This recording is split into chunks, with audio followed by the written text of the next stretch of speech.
Assalamualaikum warahmatullahi wabarakatuh. Nama saya Abdur Rashid, guru mata pelajaran fisika di SMK Negeri 1 Bondowoso, Jawa Timur.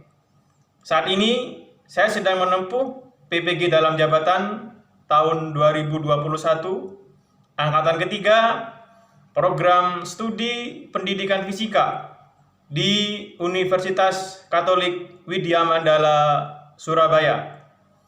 Pada hari ini, Jumat 15 Oktober tahun 2021, saya akan melaksanakan praktek pembelajaran secara daring di SMK Negeri 1 Bondowoso.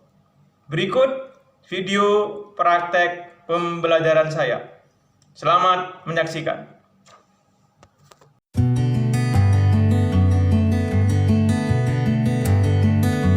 Assalamualaikum warahmatullahi wabarakatuh. Waalaikumsalam warahmatullahi wabarakatuh. Apa kabar kalian pada pagi hari ini? Alhamdulillah sehat ya. Oke. Baik, anak-anak sekalian, sebelum kita memulai pembelajaran, mari kita berdoa terlebih dahulu. Mudah-mudahan pelajaran kita pada pagi hari ini senantiasa mendapatkan bimbingan dari Allah Subhanahu wa Ta'ala.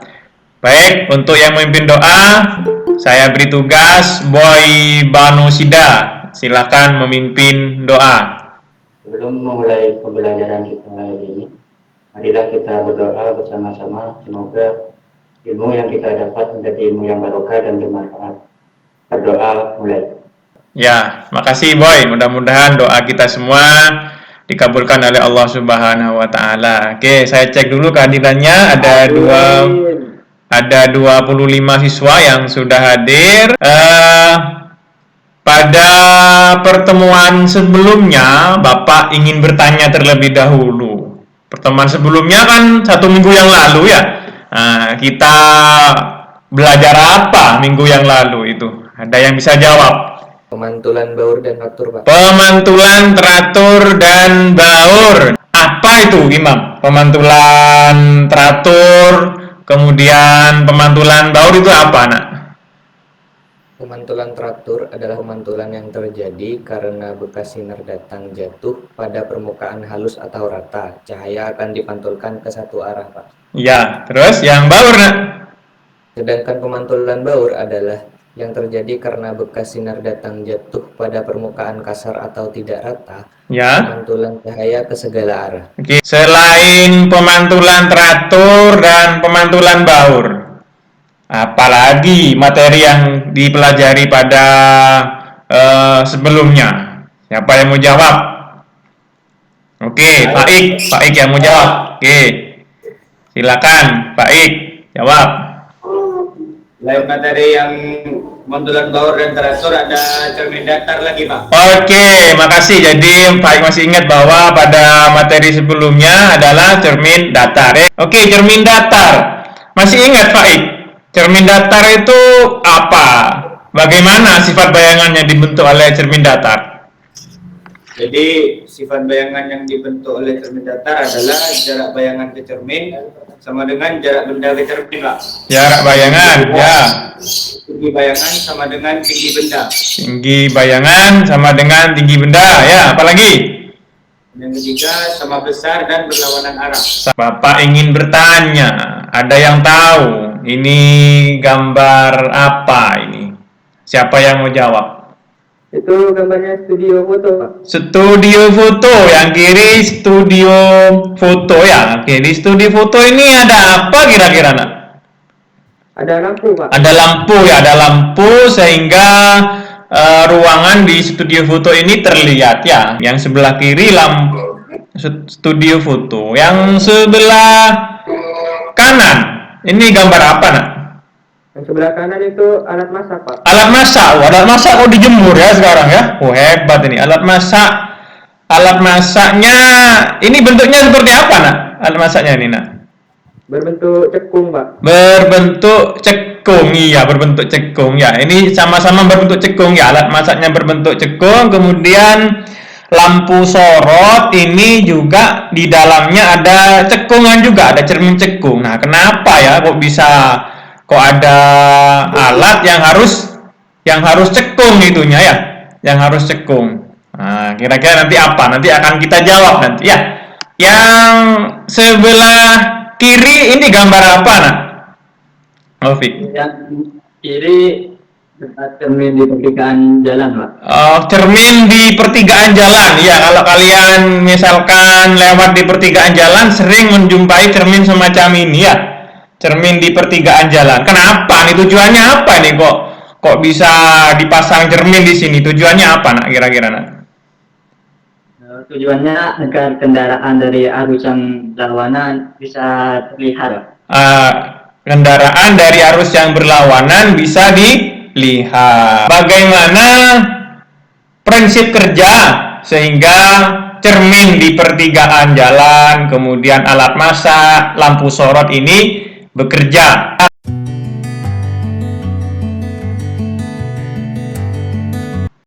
Jadi tujuan pembelajaran kita pada kali ini adalah menyebutkan ciri-ciri cermin cekung dan cermin cembung dengan benar. Kemudian menganalisis karakteristik pembentukan bayangan pada cermin cekung dan cermin cembung dengan tepat. Yang terakhir, menganalisis hubungan jarak benda, jarak bayangan, dan titik fokus pada cermin cekung dan cermin cembung dengan tepat.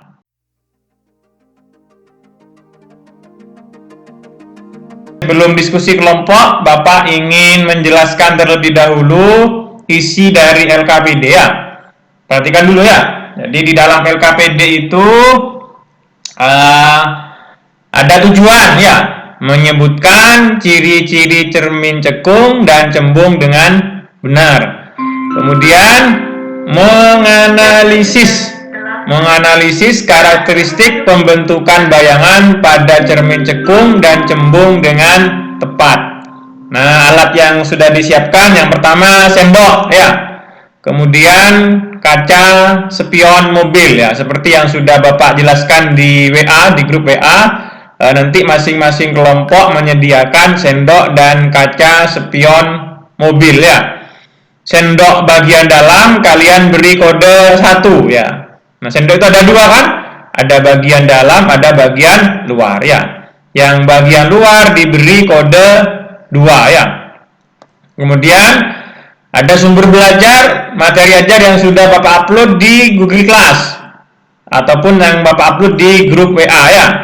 Kemudian ada link YouTube. Nah, itu kalian bisa buka di situ sehingga kalian nanti akan bisa menjawab pertanyaan-pertanyaan yang ada di LKPD. Apa aja pertanyaannya? Nah, ini pertanyaannya ya. Sebenarnya sudah lengkap di sana pertanyaannya ya. Nah, permukaan sendok dengan kode 1 itu berbentuk apa ya? Nah, sehingga disebut cermin apa? Kemudian kalian klik link YouTube di situ ya.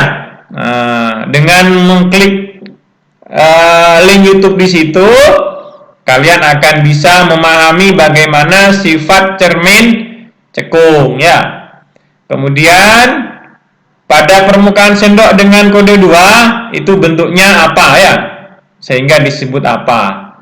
Kemudian kalian klik juga link YouTube yang ada di situ ya, sehingga kalian nanti akan bisa menjawab semua pertanyaan-pertanyaan yang ada di LKPD. Ini ringkas ya. Yang lebih jelas ada di LKPD yang di PDF ya. Coba saya tampilkan yang PDF. Nah, ini ya. Jangan lupa nanti tulis dulu kelompoknya ya. Anggotanya siapa ini ya? Anggota, masing-masing anggota ada 6 kan? Kemudian nah, ini kamu jawab ya nanti ya. Nah, ini ya. Kalian jawab nanti pertanyaan-pertanyaan yang ada di LKPD. Baik, anak-anak, jelas ya pertanyaan-pertanyaan, instruksi-instruksi yang ada di LKPD, sehingga nanti kalian akan berdiskusi selama kurang lebih 20 menit untuk melaksanakan diskusi kelompok. Bapak akan memantau dari link WA group. Nanti siapa kelompok yang paling aktif, kemudian siswa yang paling aktif mengirimkan WA, nanti nilainya akan semakin besar. Sedangkan siswa yang tidak aktif, nanti akan ada remedi nanti. Bapak panggil ke sekolah untuk melaksanakan kegiatan remedial. Laksanakan praktikum sendiri nanti. Karena kenapa tidak aktif ya? Oleh karenanya kalian boleh keluar dari WA group, nanti kembali lagi setelah 20 menit.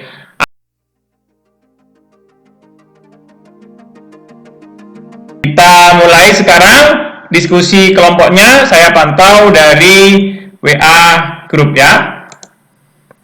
Oke, silahkan berdiskusi. Untuk LKPD-nya sudah saya kirim ya, sudah saya kirim ke grup masing-masing. Oke.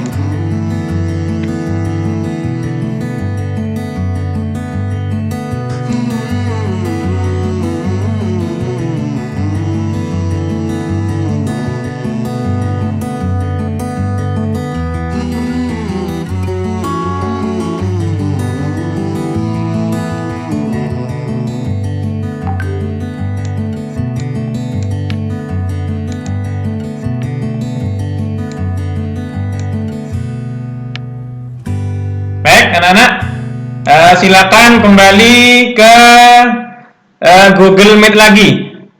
Silakan kembali ke Google Meet lagi.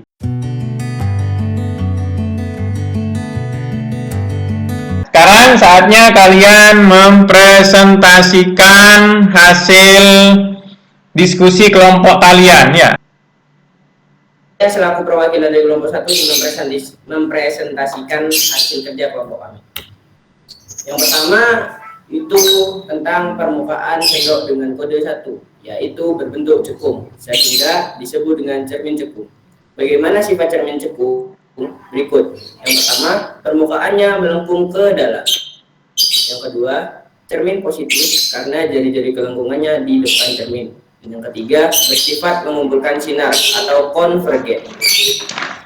Nomor 2, jalannya sinar istimewa pada cermin cekung. Yang pertama, sinar sejajar sumbu utama dipantulkan menuju titik fokus. Kedua, sinar yang menuju titik fokus dipantulkan sejajar sumbu utama. Yang ketiga, sinar yang menuju pusat kelengkungan cermin dipantulkan kembali ke pusat kelengkungan. Baik, anak-anak sekalian, itu presentasi yang sudah disampaikan oleh kelompoknya Bintang dan kelompoknya Luffy, bahwa cermin itu ada yang cekung, ada yang cembung ya. Yang cekung pada permukaan sendok, yang bagian dalam itu berbentuk cekung, sedangkan yang luar berbentuk cembung. Dan kalian sudah mempelajari di materi ajar yang sudah Bapak berikan, sehingga kalian bisa menyebutkan sifat-sifat cermin cekung, sifat-sifat cermin cembung, dan pembentukan bayangannya melalui LKPD yang sudah kalian kerjakan.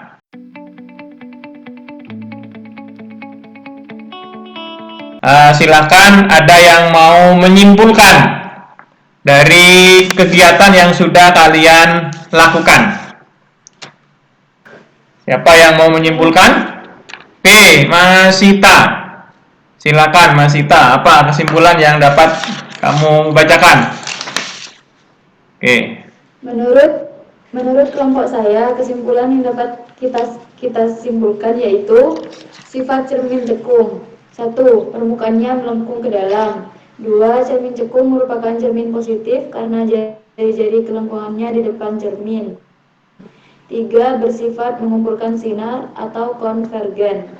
Sifat bayangan benda jika diletakkan di depan cermin cekung tergantung letak bendanya. 1. Jika benda di ruang 1, maka bayangan di ruang di ruang 4 maya tegak diperbesar. 2. Jika benda di ruangan 2, maka bayangan di ruangan 3 nyata terbalik diperbesar. 3. Jika benda di ruangan 3, maka bayangan di ruangan 2 nyata terbalik diperkecil. Oke, makasih Mas Ita. Mas Ita menyimpulkan sifat cermin cekung dan sifat bayangan yang dibentuk jika diletakkan di depan cermin cekung.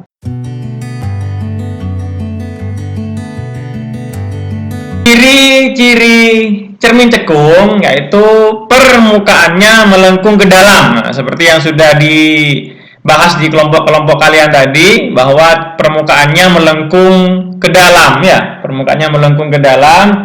Kemudian cermin cekung itu merupakan cermin positif karena jari-jari kelengkungannya ada di depan cermin. Kemudian bersifat mengumpulkan sinar atau konvergen.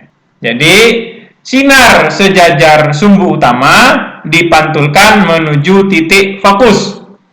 Sinar menuju titik fokus dipantulkan sejajar sumbu utama. Sinar yang menuju pusat kelengkungan cermin dipantulkan kembali ke pusat kelengkungan. Nah, seperti ini ya. Saya perkecil dulu. Jadi, jika benda berada di ruang O dan F atau ruang 1, nah ini ya, ini bendanya ya, AB ini bendanya ya, ada di ruang 1, maka hasilnya bayangannya ada di ruang 3, di ruang 4 ya, di ruang 4, jadi ada di belakang cermin. Kemudian benda di ruang 2. Nah, benda di ruang 2 antara F dan M ya. Ini bendanya ada di ruang 2 AB ya. Maka akan menghasilkan bayangan terbalik ada di ruang 3 ya. Maka bagaimana sifat bayangannya? Akan semakin besar ya. Akan semakin besar. Kemudian yang awalnya menghadap ke atas nanti akan menghadap ke bawah. Bayangan pada cermin cekung, jika benda di ruang 1, maka bayangan di ruang 4. Sifat bayangannya bagaimana? Maya, tegak, diperbesar. Jika benda di ruang 2, maka bayangan di ruang 3. Sifatnya bagaimana? Nyata, terbalik, dan diperbesar. Jika benda di ruang 3, maka bayangan di ruang 2. Nyata, terbalik, dan diperkecil. Ini yang cermin cekung ya. Kemudian yang cermin cembung. Nah, cermin cembung bagaimana sifatnya? Jadi permukaannya melengkung keluar. Cermin negatif. Jadi cermin cekung ini merupakan cermin negatif karena jari-jari kelengkungannya di belakang cermin. Kemudian bersifat menyebarkan sinar atau divergen. Nah, sinar istimewa pada cermin cembung. Sinar yang datang sejajar dengan sumbu utama dipantulkan seolah-olah berasal dari titik fokus. Sinar yang datang menuju titik fokus dipantulkan sejajar sumbu utama. Sinar-sinar yang menuju titik pusat kelengkungan, nah, dipantulkan seolah-olah berasal dari titik pusat kelengkungan tersebut. Nah, sehingga bagaimana sifat bayangannya? Nah, sifat bayangan cermin cembung, dimanapun benda diletakkan di depan cermin cembung, memiliki sifat bayangan. Yang pertama maya, pasti di belakang cermin, ya. Kemudian tegak. Jadi kalau menghadap ke atas, dia tetap di atas ya. Panah tadi kan menghadap ke atas. Nah, di cermin juga kelihatan menghadap ke atas. Kemudian diperkecil jadi semakin kecil ya. Kemudian terletak di belakang cermin. Jarak bayangan lebih kecil dari jarak benda.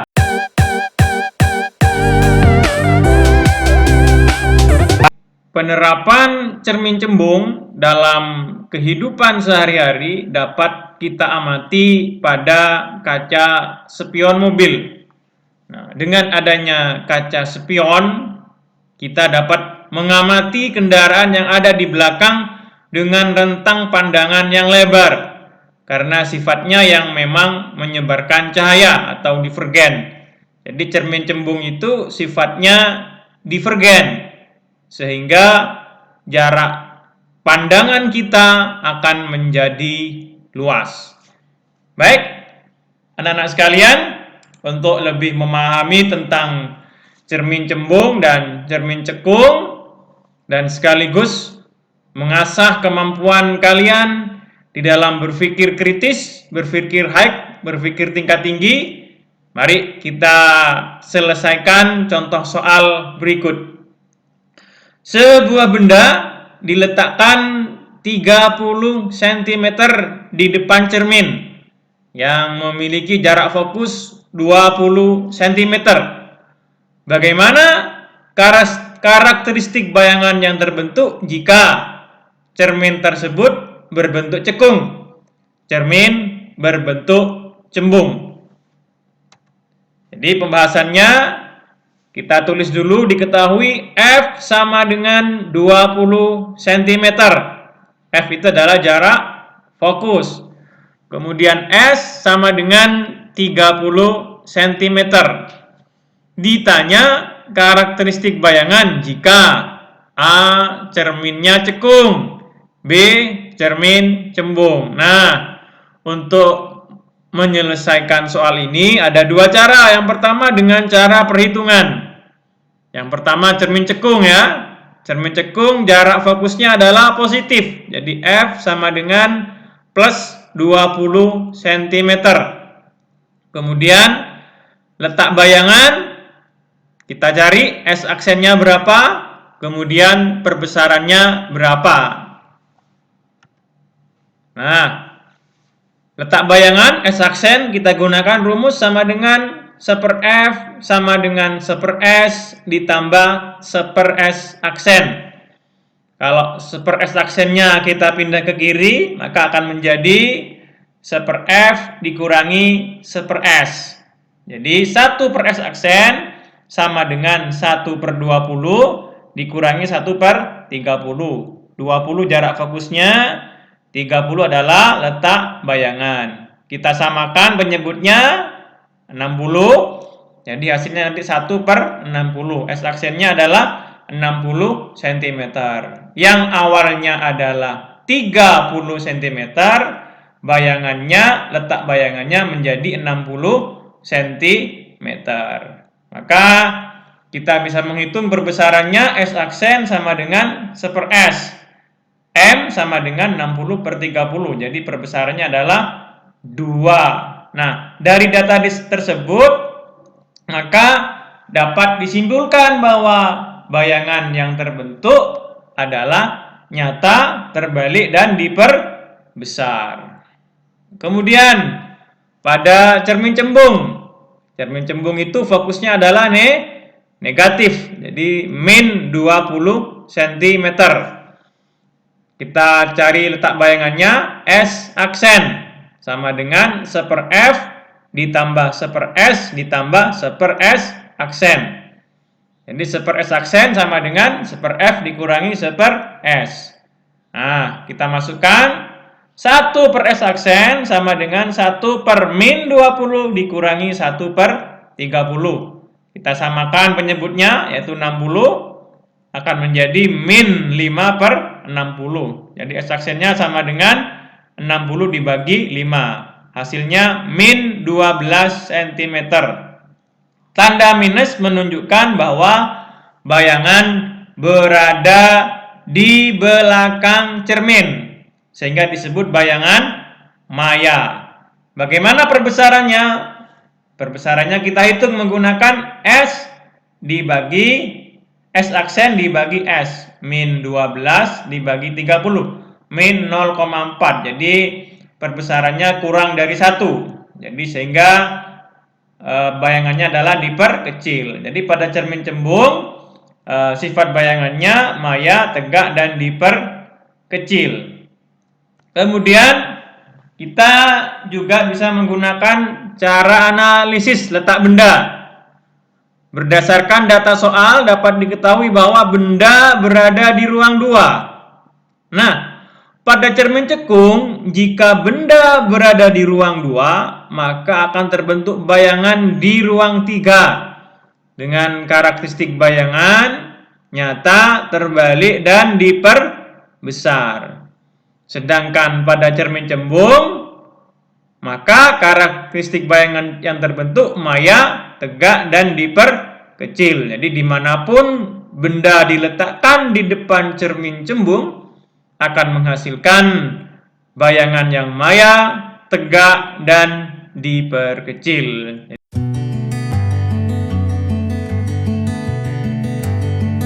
Jadi kesimpulan yang dapat diambil dari pembelajaran kita pada pagi hari ini, yang pertama, pembentukan bayangan pada cermin cekung tergantung letak bendanya.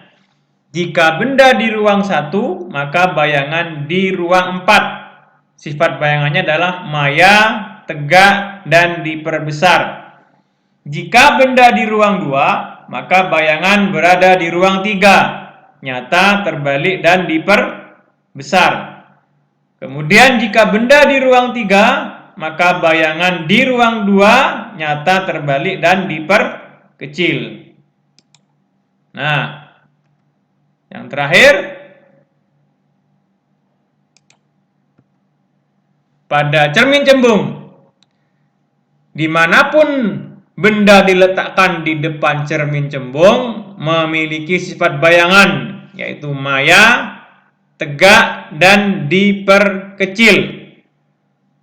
Sifatnya terletak di belakang cermin, kemudian jarak bayangan lebih kecil dari jarak benda, jarak bayangan selalu negatif, yaitu selalu berada di belakang cermin.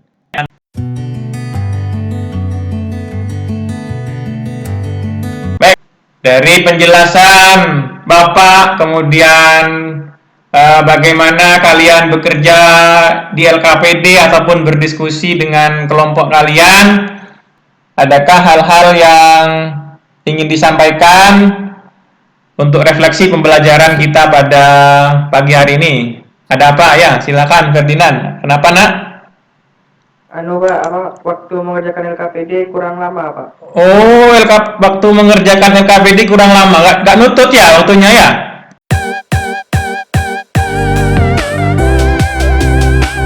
Anak-anak sekalian, untuk pembelajaran kita pada pagi hari ini Bapak cukupkan sekian. Jangan lupa ada tugas 2 dan tes formatif 2 yang ada di Google Class. Yang ada di Google Class itu silahkan kalian kerjakan, kalian upload. Untuk pertemuan selanjutnya kita akan belajar tentang pembiasan cahaya. Nah, silakan kalian pelajari terlebih dahulu di materi ajar yang Bapak berikan. Nah, silakan pelajari dulu tentang pembiasan pada lensa. Kita ketemu lagi minggu depan. Baik, untuk menutup pembelajaran kita pada pagi hari ini, tadi dibuka doa oleh Boy. Nah, sekarang Boy juga silahkan memimpin doa menutup pembelajaran kita pada pagi hari ini. Silakan Boy dipimpin doa. Sebelum mengakhiri pembelajaran kita pada hari ini, marilah kita berdoa bersama-sama. Semoga apa yang Bapak Rasid sampaikan menjadi ilmu yang barokah dan bermanfaat. Dan semoga pandemi segera cepat agar kita bisa memulai pembelajaran tatap muka. Berdoa, mulai, selesai. Ya, terima kasih atas doanya, Boy. Itu anak-anak, Bapak berpesan jaga kesehatan, kemudian makan makanan yang bergizi. Kalau keluar rumah jangan lupa pakai masker.